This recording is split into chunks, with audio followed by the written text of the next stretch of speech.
আবারও প্রশ্নের মুখে এয়ার ইন্ডিয়া নিরাপত্তা ব্যবস্থা। এয়ার ইন্ডিয়া ফ্লাইট 171 বিধ্বস্ত হওয়ার নতুন ভিডিও ঘিরে চাঞ্চল্য। ঘটনাস্থল গুজরাটের আহমেদাবাদে। নতুন ভিডিও ফুটেজ দেখা যাচ্ছে টেক অফের কিছুক্ষণের মধ্যেই বিমানের র্যাম এয়ার টারবাইন অথবা র্যাট খুলে গেছে। এই র্যাট শুধুমাত্র চূড়ান্ত বিপর্যয়ের সময়, অর্থাৎ দুই ইঞ্জিন বন্ধ হয়ে গেলে বা সম্পূর্ণ বিদ্যুৎ ও হাইড্রোলিক সিস্টেম ফেল করলেই সক্রিয় হয়।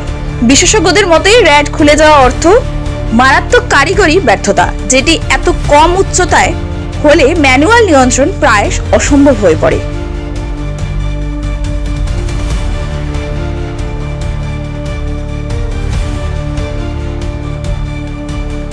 বোয়িং 787 ড্রিমলাইনার মডেলের এই বিমানে থাকা র্যাট সাধারণত শুধু ফ্লাইট কন্ট্রোল ও জরুরি যোগাযোগ চালু রাখার জন্যই ব্যবহৃত হয়, সেটিও নির্দিষ্ট উচ্চতার পরে।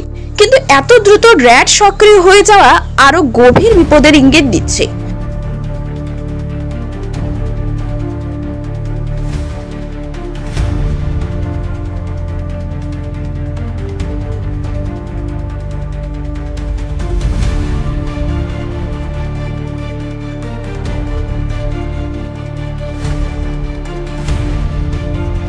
বিমানটি রওনা দেওয়ার কিছুক্ষণের মধ্যেই একটি আবাসিক ভবনের উপর আছড়ে পড়ে আগুন ধরে যায়।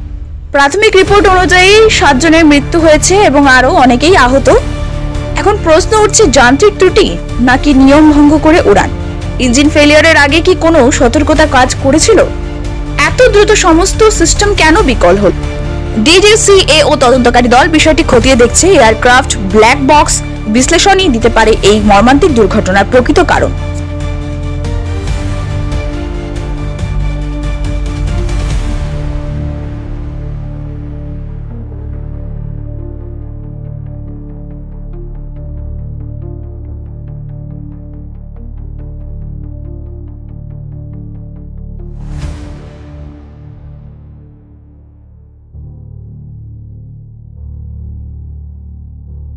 নতুন নতুন আপডেট পেতে সাবস্ক্রাইব করুন নিউজ আপ ডেইলি।